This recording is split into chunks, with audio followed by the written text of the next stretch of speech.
에베소서 1장 13절부터 14절입니다. 에베소서 1장 13절, 14절 두 절을 우리가 한 목소리로 합독하겠습니다. 시작. 그 안에서 너희도 진리의 말씀 곧 너희의 구원의 복음을 듣고 그 안에서 또한 믿어 약속의 성령으로 인치심을 받았으니 이는 우리의 기업의 보증이 되사 얻으신 것을 구속하시고 그의 영광을 찬미하게 하려 하심이라. 아멘. 여러분, 인치심이다라고 하는 단어를 여러분들은 많이 들어봤을 겁니다. 인치심이다. 도장 찍는 것.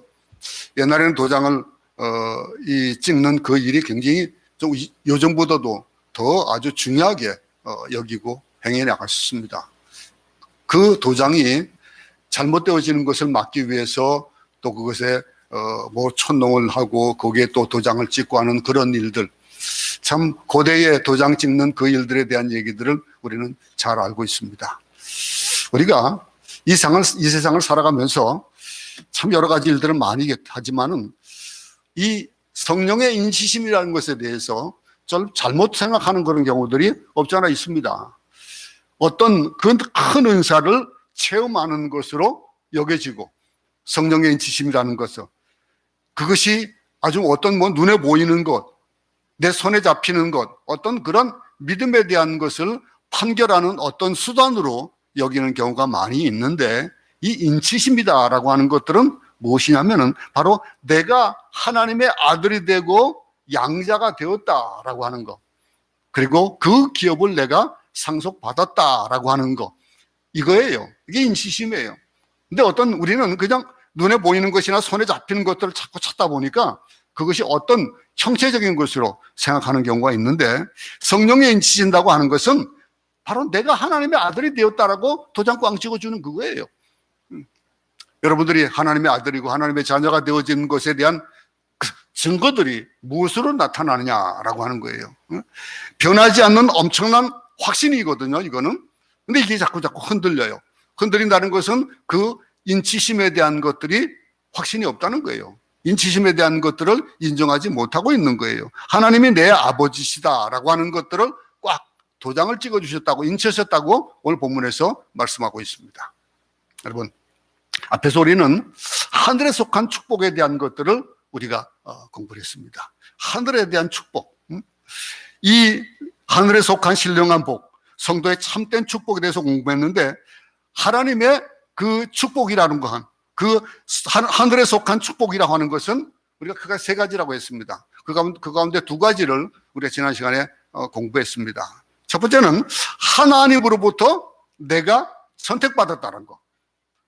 이 하나님의 아들이 되어지고 인치심이 받는 그 조건 중에 첫 번째가 선택이 돼야 되거든요. 그 선택받았다라고 하는 것이 축복이다. 사도 바울이 그렇게 이 축복의 개념을 얘기하면서 그랬습니다. 그리고 또 두 번째는 그리스도의 피로 말미암아 구속, 곧 죄사함을 받았다라고 하는 것. 왜냐하면 하나님의 아들이 되지 않는다는 것은 어떤 전제입니까? 그거는 하나님과 우리 사이가 단절되었다는 거거든요. 그 단절된 것이 이유가 뭐냐 이거예요. 죄라는 거예요. 그러니 그 죄가 해결되지 않으면은 하나님과 우리 사이가 단절된 것이 해결될 수가 없다는 거예요. 그렇기 때문에 나를 택해서 그 죄를 없애야 하시니까 어떻게 되는 거예요? 하나님과 우리 사이가 아들이 되고 아버지가 되어지고 딸이 되고 아버지가 되어지는 거예요. 그러니 그 상속되어질 것도 모든 것, 아버지의 것이 다 내 것이 되어진다라고 하는 거. 그러니 그것이 성령의 인치심으로 인정이 되어지는, 성령의 인치심을 받았다는 사실이에요. 그 사실. 한 걸음 더 나가서 성령으로 인치심을 받은 그런 사람들은 상속이 있다라고 하는 거예요. 이게 축복이라는 거예요. 오늘은 우리가 이제 세 번째 이 축복입니다. 세 번째 참된 축복인 성령으로 인치심을 받은 기업의 축복에 대한 것들을 오늘 우리는 공부할 겁니다. 여러분, 구원의 복음을 듣고 믿음으로 구원의 문제, 또 죄의 문제, 이 본질적인 문제를 해결받았다라고 하는 것, 아무리 생각해봐도 그 축복이죠. 그건 내가 어떻게 해서 그것을 이루는 것들이 아니기 때문에 당연히 이건 축복이다라고 하는 것들을 우리가 알 수 있는 거예요. 축복이라는 거. 그러니 인간에게 있어서 참된 축복의 실체는 구원이에요. 구원. 세상 사람들은 구원에 대한 것들 잘 그렇게 귀하게 여기질 않아요. 그런데 그것이 얼마나 큰 축복인지를 모르기 때문에 그러는 거예요. 그러니 그 외의 모든 축복, 행복 이런 것들은 그냥 구원의 축복에 대한 그 그림자에 불과한 거예요. 그 그림자를 보고 그걸 판단한다? 그럴 수가 없잖아요. 그죠? 그러니 어떤 그림자는 어떤 사람은 키가 크니까 그림자도 길어질 수 있어요. 어떤 사람은 키가 작으니까 또 몸집이 적으니까 몸집이 크니까 거기에 따라 그림자가 달라질 수 있는데 그 그림자 가지고 얘기되어지는 것이 아니고 그 실체가 중요하다는 거예요. 실체. 이 유감스럽게도 많은 사람들이 이 구원의 실체에 대한 접근하지 못한 채 단지 구원의 그림자 속에서만 행복을 추구하고 또 축복을 추구하는 그런 모습을 보게 되는 겁니다. 여러분, 이 세상 모두 그렇게 살아가요. 세상 속에 살다 보니까 우리가 이렇게 살아갑니다. 근데 단지 구원의 그림자만 맛보면서 그것이 참된 축복이라고 세상에 말하는 것은 이해가 되지 않는 거예요. 어떤 음식을 먹으면 그 음식에 물론 그냥 뭐 물 같은 거 이런 것들은 액체로 되어 있는 것들은 그냥 바로 그 맛을 느낄 수 있지만은 어떤 육질이 되어 있는다든가 어떤 형체가 있는 것들은 씹어서 맛이 나는 그런 것들이 있잖아요.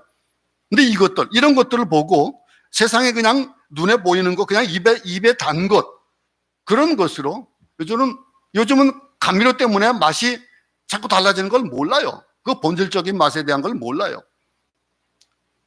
어떤 음식을 하면 아마 주부들은 그걸 느낄 겁니다. 음식을 했는데 맛이 조금 부족한 것 같다 할 때에 인공조미료를 조금 한 방울 딱 집어넣으면 맛이 달라지는 거예요. 또한 우리가 간장을 갖다가 한 모금 딱 한 방울 떨어뜨림을 해가지고 맛이 달라지는 거예요.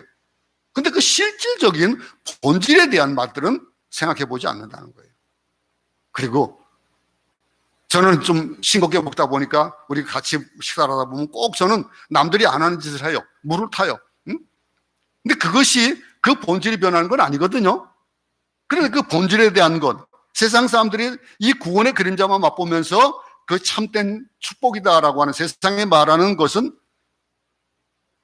이해할 수가 없는 거예요. 정말로. 여러분, 우리가 받은 것들, 우리가 가지고 있는 그리스도인들 마저 세상의 축복을 따라가고 있다. 이건 불행한 일 아닙니까? 참 불행한 일이에요.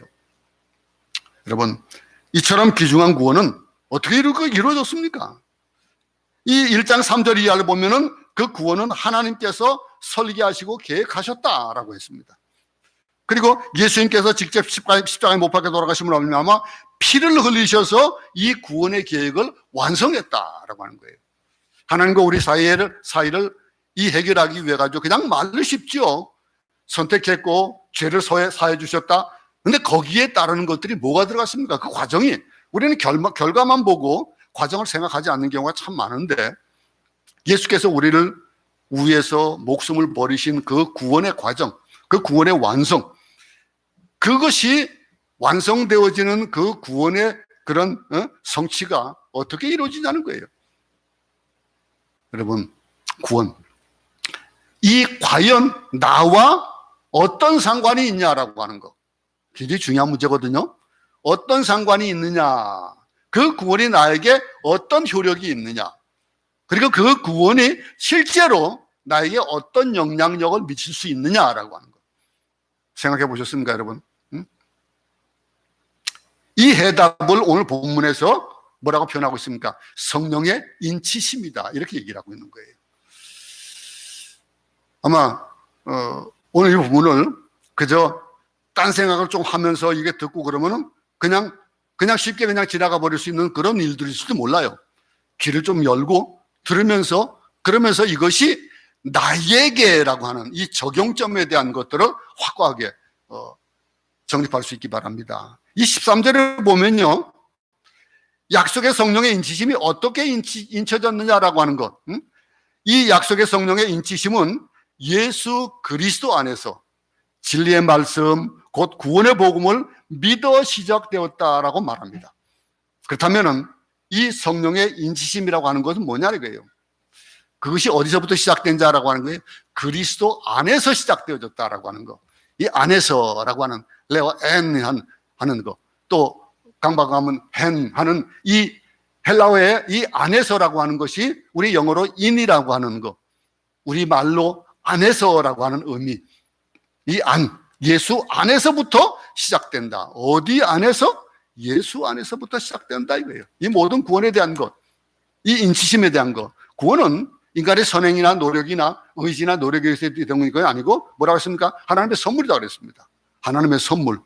이 구원이 하나님의 선물인 까닭에 인간이 취하는 것이 아니라 하나님이 주시는 거예요. 인간이 만들어내는 것이 아니고 하나님이 주시는 것이다라고 하는 것. 예수 그리스도 안에서 하나님이 주시는 이 구원 맛볼 수 있기 바랍니다. 그러므로 성령의 인치심은 예수 안에서 이루어진다.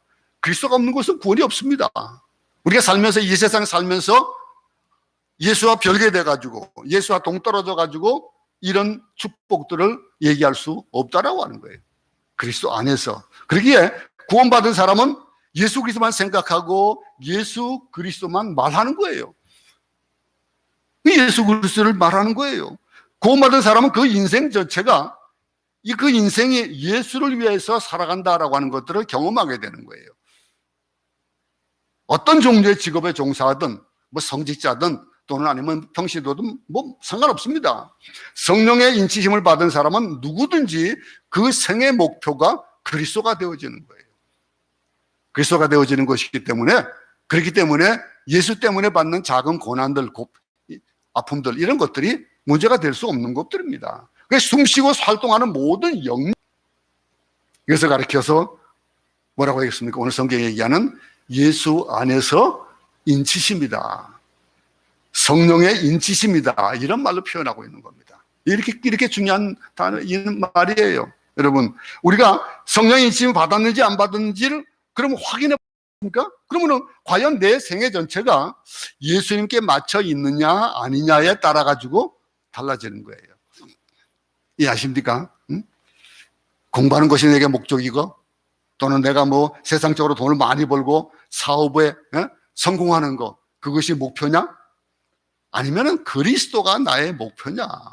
내 생을 전체를 다 바쳐서 할 수 있는 것이냐라고 하는 거. 응?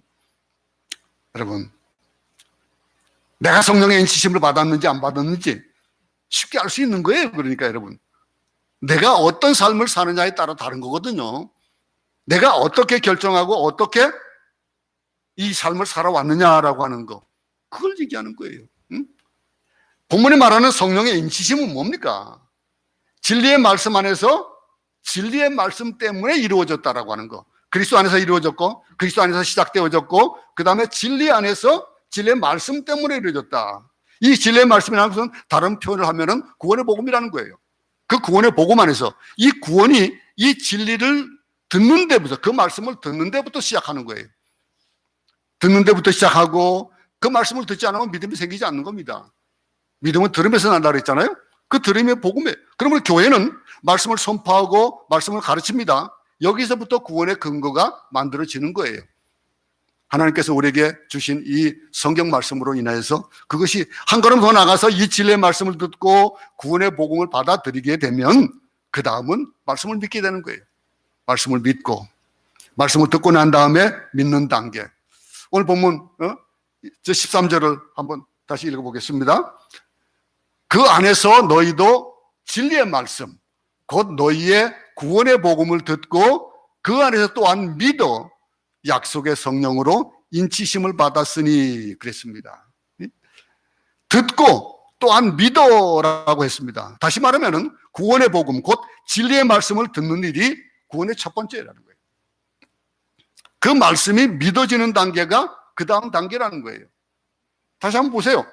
이 말씀에 진리의 말씀, 곧 너희의 구원의 복음, 이게 이제 이 꼴입니다. 진리의 말씀과 구원의 복음이 같다는 거죠. 그죠? 그 너희의 구원의 복음을 듣고 그 안에서, 복음 안에서, 진리의 말씀 안에서 또한 믿어.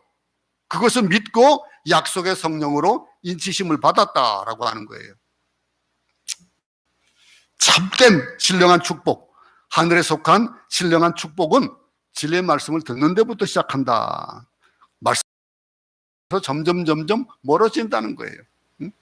우리도 사이가 멀어지면은 점점 사이가 멀어지잖아요. 마찬가지예요. 지금 진리 말씀도 마찬가지예요. 우리가 말씀을 가까이 하지 않으면은 멀어지는 거예요. 하나님과 점점 멀어지는 거예요. 여러분, 마귀는 어떤 일을 할까요? 그럼 하나님과 우리의 관계를 해치고 싶어 할 거 아니겠어요? 그럼 해치는 방법 가운데 가장 쉬운 방법이 뭐예요? 말씀을 멀어지게 하는 거 뭐예요? 그 멀어지게 하는 것, 이간질 시키는 거예요. 이간질 시키는 거예요. 그러니 간단합니다. 말씀을 듣지 못하도록 방해하는 거예요. 지금 이것도 방해죠. 그죠?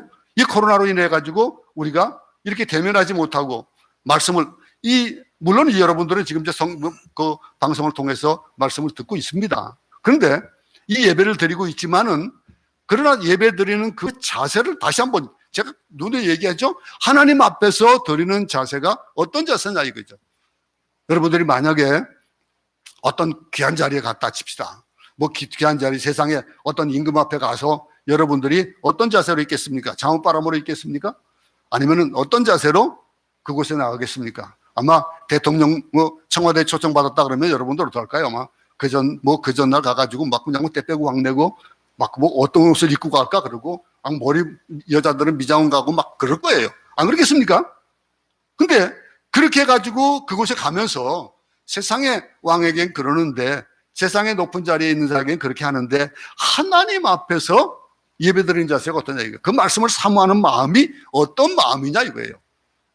우리 옛날 선조들이 미신을 믿으면서도 어떻습니까? 예?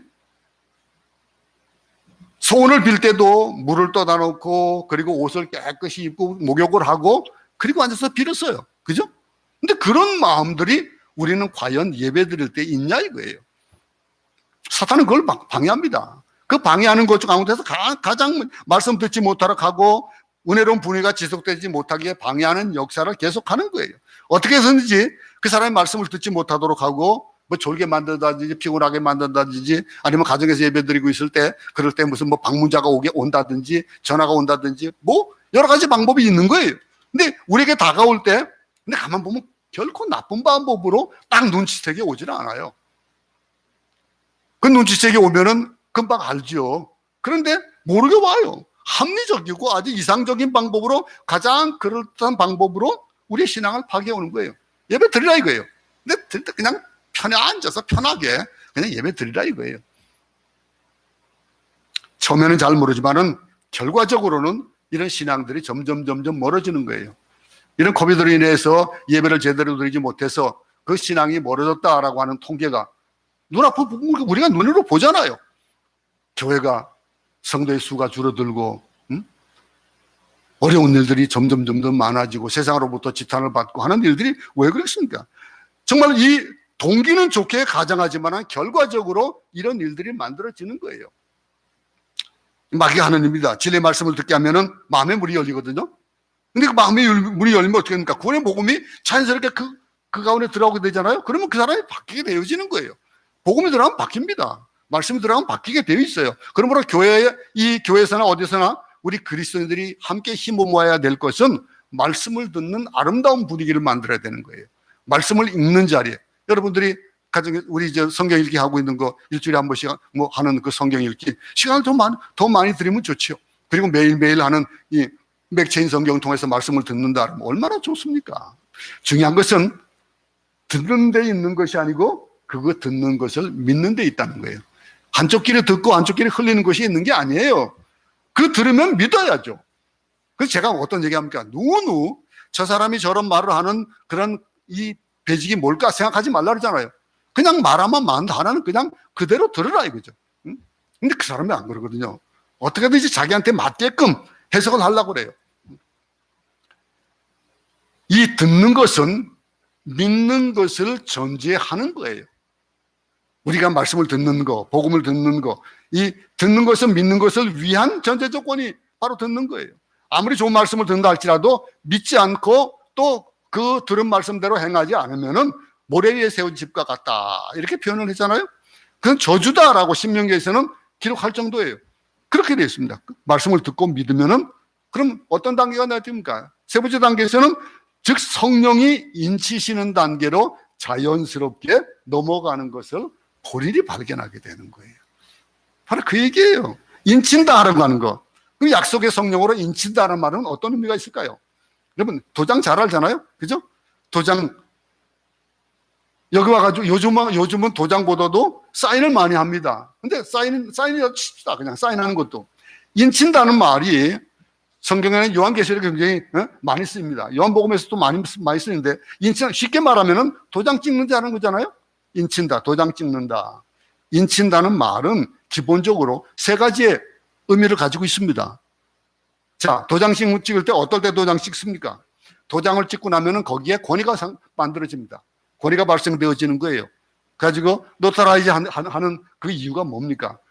아무리 도장을 찍었어도 공증을 안 받으면은 그럼 인정 안 해주잖아요. 그럼 공증하는 건 뭐예요? 이거는 서로 약속했다, 도장 찍었다라는 것을 공인된 기관으로부터 인정을 해주는 그것에 권위가 생기는 거예요. 아무리 사인을 하고 도장을 찍어도 공증을 안 받으면 아무 소용없는데 공증만 돼. 임금의 도장은 권위가 있잖아요. 우리가 계약서를 쓸 때나 서로 결제할 때 반드시 거기에 도장을 찍거나 서명을 합니다. 그래서 거기에 권위가 생기는 거예요. 권위가 생기고 책임자의 결제 서명이 없는 서류 의미가 없고요. 이 서류가 수표에 서명이 없는 것도 의미가 없잖아요. 이런 것들 인친다는 말은 하나의 권위를 상징하는 거예요. 그러니 이 하나님의 인치심이다, 성령의 인치심이라는 것은 하나님의 권위가 있다는 거예요. 그 권위. 그러니까 인친다는 말이 하나님의 권위요. 내가 도장을 띄기면 나의 권위에 그 권위를 신뢰하게 되는 거고, 또 대통령이나 왕이 도장을 찍으면 국가가 권위가 생기는 거예요. 개인의 문제가 아니고 국가의 권위를 위임하는 것이거든요. 옛날 같으면 왕이 뭡니까? 국세를 찍어가지고 사용하는 그 사람 앞에서 쫓아가도 사용이 멈춰지는 그런 권위. 성령이 인치셨다라고 하는 건 뭡니까? 하늘의 권위가 그에게 임했다는 거예요. 하늘의 권위가 내게 임했다는 거예요. 하나님의 권위를 그에게 주셨다는 것을 의미하는데, 도장을 찍는 사람은 자신이 진짜다라고 하는 아이덴티티를 얘기하는 거예요. 그래서 우리가 이 확인하는 것들, 권위가 이 의미가 되어지는 거고, 또 한 가지는요, 이 도장을 찍음으로 해서 소유가 의미가 되는 거예요. 소유의 의미가 있는 거예요. 옛날에는 책을 사기가 참 힘듭니다. 우리 신학생 때는 더군다나 돈이 없잖아요. 신학생들은. 책을 많이 못 사는데, 책을 사게 되면은 어떡합니까? 저는 도장을 파가지고, 도장에다가 누구누구 장서, 이렇게 하는 도장이 있는데, 제 개인의 사인이 있었어요. 그래가지고 그 도장을 찍고 그랬었습니다. 그래서, 왜냐면 학교에서 또 똑같은 교재를 쓰면서 똑같은 책을 가져도 그 도장 하나면은 알 수 있는 거거든요. 그렇게 했었습니다. 그리고 이 소나 양이나 뭐 이런 것들도 보세요. 요즘 보면은 소 같은 데 등에다가 인두를 지지잖아요. 그러면서 그게 뭐예요? 이건 내 양이다, 이거. 이건 내 소다, 이거예요. 이 말도 내 것이다라고 하는 거예요. 근데 도장을 찍는다는 것은 자기의 소유라는 개념이거든요. 그래, 성령의 인치심이다 그랬거든요. 그 성령의 인치심, 그 인치심에 대한 소유, 성령 것이다, 하나님의 것이다라고 인치셨다는 거예요. 여러분들이 하나님의 거예요. 내 거 아니에요. 내가 내 몸을 내 마음대로 가지고 있고 할 수가 없는 거예요. 하나님의 것을 어떻게 함부로 할 수입니까? 그걸 생각해야 되는 거예요. 또 한 가지는요, 도장을 찍었다라고 하는 거, 안전보장을 의미하는 거예요. 그 사람이 가지고 있는 그런 뭐라고 합니까? 뭐라고 얘기해야 됩니까? 그 사람이 가지고 있는 크레딧, 그것이 우리 말로 뭐죠? 신용. 이거 신용이 있냐 없느냐에 따라 가지고 달라지긴 하겠지만은 내가 이걸 보장한다, 이거. 이 도장 찍은 건 내가 보장한다는 거예요. 근데 우편 배달을 하고 봉인을 하잖아요. 근데 봉인을 하고 찢어진 거는 안 되는 거예요. 찢어졌다, 중간에 찢어졌다. 이 우편물을 받으면 제가 필리핀에 와가지고 많이 겪는 일 중에 한 가지였는데, 선물을 많이 보내오잖아요. 선교사들에게. 초창기에는 요즘 뭐 이런 거 많이 있지만은 돈 주고도 못 사는 것들이 많아요. 그래서 오면은 꼭 찢어져 있어요. 꼭 찢어져 있고 거기에 우체국에서 스티커 하나 붙여놔요. 옛날에는 봉투에다가 돈도 넣어서 보내고 막 그랬거든요. 선교사님들이 누가 그거 보내는데 그 돈을 넣어서 보냈다는데 받아보니까 없어요. 이런 것들이 얼마나 많아요. 근데 안전한 우편 배달을 위해 가지고 봉인하고 도장을 찍습니다. 어떤 경우에는 뭐 왁스를 발라가지고 그 끈으로 하고, 그리고 초록을 녹여가지고 찍고 절대 떼어보지 못하도록 그렇게 하고 있습니다. 예수님 무덤에도 인봉했잖아요. 인봉을 하고 아무도 뜯지 못하도록 안전 보장을 위해서 총독이 인을 친 거거든요. 그런 것들, 하나님이 성령으로 인치셨다라고 하는 말, 이런 개념들이 다 포함되고 있는 겁니다. 여러분, 성령의 권위를 의미하는 겁니다. 성령으로 인치셨다라고 하는 거. 성령으로 인치신 사람은 하늘의 권위가 있다는 거예요. 성령으로 인치신 사람은 하나님의 안전이 보장되어진다는 거예요. 약속의 성령으로 인치셨다는 말은 하나님의 소유란 뜻이고, 그 소유가 기업이 있다는 거예요. 기업이라는 거, 상속이라는 거예요. 하나님의 상속을 받을 수 있는 약속의 인치심이라고 하는 뜻. 예수를 믿고 영접할 때 성령의 역사와 어떻게 다른지를 우리는 좀 알아야 될 거예요. 이 예수 그리스도를 믿을 때 그것이 성령의 역사다, 이렇게 얘기합니다. 성령이 아니고서는 누구도 예수를 주라 시인할 수 없다고 그랬거든요. 그렇기 때문에 예수 그리스도를 믿을 때 그것이 바로 성령의 역사다, 이렇게 얘기하는데, 그렇습니다. 성령은 사람의 마음을 열고 예수를 영접하게 하는 그 역사를 하셔요. 그 역사를 하시고 성령의 인치신 역사는 바로 여기서부터 시작되어지는 거예요. 예수를 영접하는 그 순간부터 성령의 인치시는 역사가 일어나는 사람도 있어요. 그런가 하면은 예수를 영접하고 난 후에, 한참 후에 그 인치시는 역사가 나중에 오는 경우도 있어요.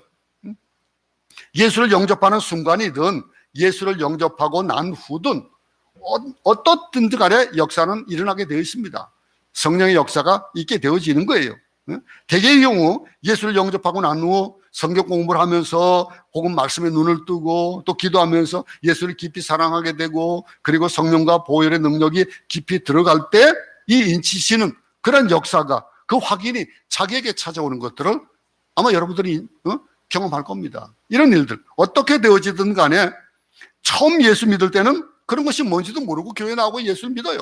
그런데 교회 다니고 찬송을 부르고 어느 한순간이 되면은 내가 그 성령의 인치심의 역사가 내 몸에 있는 것, 내 삶 가운데 있는 것, 내 생각이나 내 사고 가운데 있는 것을 깨닫게 되는 거예요. 그래 바뀌어지는 거죠. 나도 모르게 바뀌어지는 것. 이게 도장을 찍는 것처럼 놀라운 영적 경험입니다. 거룩하고 신비한 거예요. 이거 우리는 다른 말로 뭐라고 합니까? 성령 세례다, 이렇게 얘기를 한 거예요. 여러분, 이 거룩한 인치심으로 성령의 세례를 받을 때 우리의 삶의 영적인 부흥이 일어나고, 그 삶의 그 영적 부흥은 우리의 육신적인 그런 부흥들도 나타나게 되어지는 거예요. 이 거룩한 인치심으로 바르지는 거예요. 하나님의 말씀의 인치심을 받는 역사가 있을 때 말씀이 살아서 운동력 있는 그런 일들을 경험하는 거예요. 그 전에 말씀대로 살아가기에 참 힘듭니다. 근데 나도 모르게 그렇게 되어져 가는 것. 성령의 도우심으로 살기 시작할 때 놀랍도록 감격이 있어지고 찬송과 기쁨이 충만해지고 말씀의 힘이 자기를 잡는 것을 깨닫게 되어진다라고 하는 거예요. 그러다 보니까 어떤 일이 벌어집니까? 죄를 짓는 일이 뜸해지는 거예요. 그리고 나쁜 생각을 자연히 하지 않게 되어지고요. 남을 용서하게 되어지고요. 남을 사랑하는 마음이 생기고요. 이해하는 마음이 생기는 거예요. 용서하는 마음이 생깁니다. 여러분, 사랑하는 사람에게 그 사람을 사랑한다 그러면 그 사람의 흠이 흠으로 보일까요? 미운 놈 고운 데 없고, 뭐 고운 놈 미운 데 없다는 말이잖아요. 이게 어떻게 참 맞는 것 같아요. 미운데 어떻게 고운 마음이 생깁니까? 그런데 성령의 인치심을 받으면은 이뻐지는 거예요. 불쌍해지는 거예요. 긍휼히 여기는 마음이 생기는 거예요. 그런 복이 여러분들에게 체험되어지는 그래서 그것이 우리 입으로 간증되어지는 일들이 많아지기 바랍니다. 놀라운 신비스러운 힘이 자기 안에 역사하는 것들을 경험하는 우리 모두 되시기 바랍니다. 역사상 위대한 하나님의 단순히 그냥 이지적으로 또 의지적으로 예수 믿는 것에만 그친 것이 아니라 자기 목숨을 내어놓고라도 이 성령의 역사, 인치심의 역사를 그들이 몸소 행해 나가는 거예요. 사랑의 원자탄이라는 손양 목사님 보세요. 어떻게 자기 아들을 죽인 그 원수를 아들로 삼습니까? 어떻게? 참 우리가 이 사도행전 18장 마지막 부분에 보면 또 어떤 사람이 아볼로라는 사람이 나옵니다. 이 사람 보세요. 예수에 대한 도를 잘 알아요. 성경도 잘 알죠. 성경도 가르치는 자예요. 예수도 가르치는 자입니다. 그런데 그 사람에게는 열매가 없는 거예요. 성령에 사로잡힌 사람에게는 열매가 있습니다. 반면에 교회를 10년, 20년 다녔다 할지라도 아무런 열매도 없고 남에게 해를 끼치고 남으로 하여금 아유 예수 믿는 사람이 왜 저래? 라고 하는 얘기를 듣는다라고 하면은 그 사람은 성령의 인치심을 받은 게 아니에요. 그 목사라도 마찬가지예요. 목사라도 마찬가지고 사모라도 마찬가지고 권사라도 마찬가지예요. 그런 일들이 어떻게 되느냐 이게 우리에게 열매가 반대로 예수 믿은 지 얼마 되지 않았지만은 그 생애를 통해서 엄청난 성령의 열매를 맺는 경우가 많이 인치시는 사건. 우리는 한 걸음 더 나가서 과연 성령의 인치시는 열매가 뭐냐라고 하는 것. 그 사인이 뭐냐라고 하는 것. 왜냐하면은 어떤 사람들은요 성령 세례를 방언과 결부시켜요. 방언을 못하면 성령 세례를 못 받았다라고 얘기하거든요. 근데 말씀 한번 보겠습니다. 로마서 8장 9절 한번 보겠습니다. 만일 너희 속에 하나님의 영에 거하시면 너희가 육신에 있지 아니하고 영에 있나니 누구든지 그리스도의 영이 없으면 그리스도의 사람이 아니라 그랬습니다. 만일 너희 속에 하나님의 영이 거하면 너희가 육신 속에 있다는 거예요. 근데 육신 속에 있지 아니하고 영에 있다 얘기하는 거예요. 우리는 육신 속에 있음에도 불구하고 근데 누구든지 그리스도의 영이 없으면은 그리스도의 사람이 아니라는 거예요. 자, 또 한 절 보겠습니다. 로마서 8장 16절 봅니다. 성령이 친히 우리의 영과 더불어 우리가 하나님의 자녀인 것을 증언하시나니 그랬습니다. 성령이 친히 우리의 영과 더불어서 우리가 하나님의 자녀인 것을 증언하신다 그랬습니다. 더 재미있는 말씀은 밑에 있는 갈라디아서 4장 6절부터 7절 보세요. 너희가 아들임으로 하나님이 그 아들의 영을 우리 마음 가운데 보내사 아빠 아버지라 부르게 하셨느니라. 그러므로 내가 이후로는 종이 아니요 아들이니 아들이면 하나님으로 말미암아 유업을 받을 자니라 그랬습니다. 이 말씀에 관계되는 모든 성경 말씀 이것들을 종합해 보면은 그러면은 성령의 인치시는 경험은 어떤 신비로운 은사를 체험하는 것이 아니에요. 그것이 아니고 쉬운 거예요. 그냥 간단한 거예요. 내가 하나님의 아들이 되었고 양자가 되었다라고 하는 거. 아주 쉬운 거예요. 성령의 지심 받았다는 것이 그 증거되어지는 것이 아주 쉬운 거예요. 그게 믿어지냐 이거죠. 내가 하나님의 아들이라는 건 믿어지냐 이거예요.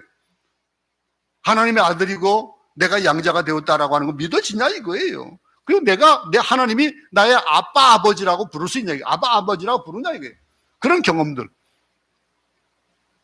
이 경험은 단순히 내가 인간 이성으로 하나님을 믿습니다라고 하는 그 말을 넘어서서 내 마음속에 성령의 불로 확인되어지는 인치는 도장 찍는 확실한 경험을 의미하는 겁니다. 다시 말하면 성령의 세례라고 하는 것은 바로 성령의 인치신다고 하는 것은 내가 하나님의 아들이 되었다라고 하는 확신이에요. 확신. 여러분 확신합니까? 여러분들이 하나님의 아들이라는 것을 확신합니까? 변하지 않는 엄청난 경험의 확신이에요. 하나님이 내 아버지라고 하는 것, 그거 지울 수 없는 확신이에요. 어떤 일에도 지울 수 없는 거예요. 어떤 사람은 신비스러운 체험을 많이 합니다. 그러나 절망하고 실망하게 되면은 하나님이 나를 버리지 않는다 이렇게 생각할 수가 있어요. 성령의 인치심이 아직 불분명한 사람이 되어지는 거죠. 내가 하나님의 아들일까? 아니면 내가 그러면 죽으면 천국 갈까? 이런 질문들에 흔들리게 되는 거예요. 방언하고 안 하고 문제가 되는 게 아닙니다. 성령 세례를 어떤 사람들은 방언하는 것에 중점을 두는 사람이 있어요. 어떤 은사를 받은 것에 대한 것들을 성령 세례다라고 얘기하는 많은데 아니에요. 우리가 내가 하나님의 아들이고 아버지가 아버지다라고 부를 수 있는 그 확신이 있느냐라고 하는 거. 그러면은 성령 세례 받은 거예요. 인치심을 받은 거예요. 뭐 방언하고 안 하고 문제가 아닙니다. 그것도 해도 좋고 안 해도 좋은 거예요. 그런데 더 중요한 것은 천지가 무너져도 천사가 와서 부인할지라도 내가 정말 하나님의 아들이다라고 하는, 하나님이 나의 아버지다라고 하는 그런 것, 그의 아들이라고 하는 확신이 있느냐 없느냐예요. 그렇습니까, 여러분? 이렇게 중요한 것, 이것이 이렇게 간단한 거예요. 확인해 볼 수 있잖아요. 여러분들이 얼마나 몇 퍼센트의 확신을 가지고 있냐 이거예요. 이 확신이 있으면 어떤 시험이 와도 흔들리지 않습니다. 이런 어려움이 있는 이런 기간 중에도 우리는 흔들리지 않습니다. 이게 인치시는 역사예요. 이게 성령의 세례입니다. 성령의 세례로 하는 것은 더 확신에서부터 시작되는데, 단순하게 인간의 지성이나 이성으로 되어지는 것 아니에요. 맨날 들음으로 인해 가지고 그것이 귀에 박혀가지고 귀에 박혀서 그것이 그냥 그런가 보다 하는 정도가 아니라는 거예요. 내적인 증거가 나타나는 거예요. 바로 그 하나님이 내 아내입니다, 너는 내 아들이다 라고 하는 이 아들 되었다는 확신이 얼마나 중요한지 압니까? 참 기가 막힌 일입니다. 여러분, 아들 되었다는 확신, 이게 엄청난 거거든요. 자녀들이 부모들한테 왜 투정합니까? 그 부모들한테 아들이기 때문에 그래요. 자녀이기 때문에 그래요. 아들이라는 확신이 없으면 어떻게 부모에게 돈 달라고 울고 투정을 부리고 하냐 이거예요. 어떻게 땡깡을 부리고 그러냐 이거예요. 응? 만약에 양자로 그 집에 들어갔다 그러면 양자라고 하는 그것에 어떤 억눌림이 있어가지고 제대로 내가 아들로서의 그 권위, 그것을 제대로 누리지 못하고 사는 사람들이 없잖아, 있어요. 근데 그것을 없애주는 것이 부모들이 하는 일이잖아요. 그래서 양부모들은 그 자녀가 내가 너를 데려왔다라고 하는 거, 이런 것들을 인식을 배제시켜버리는, 이런 것들이 부모가 하는 일이잖아요. 그게 양부모가 해야 될 가장 첫 번째 일이 그거예요. 너는 내가 내 몸으로 낳진 않았지만 넌 내 아들이라 라고 하는 것을 확신한다면 그 아들은 어떤 자세를 살아가겠습니까? 그 부모를 향해서 어떤 마음으로 살겠습니까? 내가 언제 파양될까 막 두려워하고 그리고 살아가지 않잖아요. 여러분, 우리가 이렇게 얘기하고 말하고 사랑하고 미워하는 것 어디서 기인하는 겁니까? 아들 되었다는 데서 기인하는 거예요. 하나님이 나를 부르셨고 내가 하나님의 아들로서의 나에게 사명을 주셨다는 것을 믿기 때문에 30년 동안 선교지에 와 있는 거예요. 우리가 살아가면서 내 하나님의 아들됨에 확신이 있느냐? 하나님의 아들이냐? 천사가 와가지고 너 하나님의 아들 아니다, 아무리 그래도 나는 아무튼 확신이 있냐 이거예요. 그 확신, 내 죄가 용서함을 받았다라고 하는 경험이 있는 자 어떻게 확신 안 하겠습니까?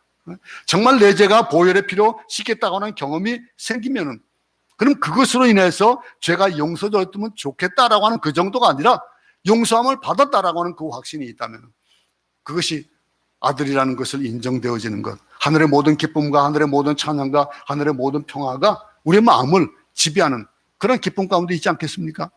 여러분, 믿으시기 바랍니다. 성령의 인치심이라고 하는 것, 성령 세례라고 하는 것, 단 한 가지, 내가 하나님의 아들이다라고 하는 것, 믿는 일입니다. 믿으시기 바랍니다. 예수님이 내 마음속에 그럼 활동할 수밖에 없어요. 눈만 감아도 이상의 마음속에 성경 말씀이 떠올리고 성경 말씀이 내 삶의 중심이 되어지는, 불쌍한 사람들이 눈에 보이게 되고 용서하게 되고 억제할 수 없는 사랑이 자꾸 흘러나오는 것, 죄를 짓지 않으려고 노력을 해보세요. 얼마나 어렵습니까? 근데 자연히 죄하고는 멀어져 가는 거예요. 하나님과 가까이 하면 할수록 그래 된 게, 인간의 힘으로 화를 참기가 참 어렵지요. 저는 좀 약간 울퉁불퉁한 그런 걸 잘합니다. 그래서 아내한테 제가 그런 얘기 들어요. 제발 좀 집에서나 설교할 때 똑같은 놈 좋겠다. 그러면 내가 더 존경할 텐데, 그런 얘기를 들어요. 그만큼 참 부족합니다. 그런데 이 일들이 성령의 도우심이 아니고는 안 되거든요. 근데 지내놓고 보면은 성령이 깨닫게 하시고 이끌어 주심에 따라 가지고 그게 인정이 되어지는 거예요. 여러분, 성령의 인침을 받아야 이런 것들이 조절됩니다. 어떻게 성격이 조절됩니까? 성격이 조절됩니다. 인격이 바뀔 수 있어요. 인성이 나쁜 사람이 있어요. 인성이 좋은 사람이 있어요. 태어날 때부터 그 인성이 있을 수 있어요. 그런데 예수 믿고 성령의 인치심 받으면 바뀌어요. 그것도. 불같은 성격을 가진 사람도 바뀌더라고요. 인치심을 받아야 이렇게 자연스럽게 조정되어지는 겁니다. 사도 바울이 뭐라 했습니까? 오라, 나는 공고한 사람이로다. 이 사망의 몸에서 내가 나를 어떻게 건져낼 것이냐. 그랬잖아요. 사도 바울도 그랬어요. 그런 고백에 나오는 것이 뭡니까? 자기 조절이 되지 않기 때문에 그래요. 여러분, 나는 참 내가 왜 이럴지 모르겠습니다. 나는 아들이라는 확신을 가지는데 왜 내 삶은 안 바뀌죠? 염려하지 마세요. 점차 바뀌게 될 겁니다. 그걸 성화라고 하잖아요. 성결해져 가는 과정이 어떤 사람은 아주 급격하게 바뀌어질 수도 있어요. 근데 어떤 사람들은 천천히 변화될 수도 있어요.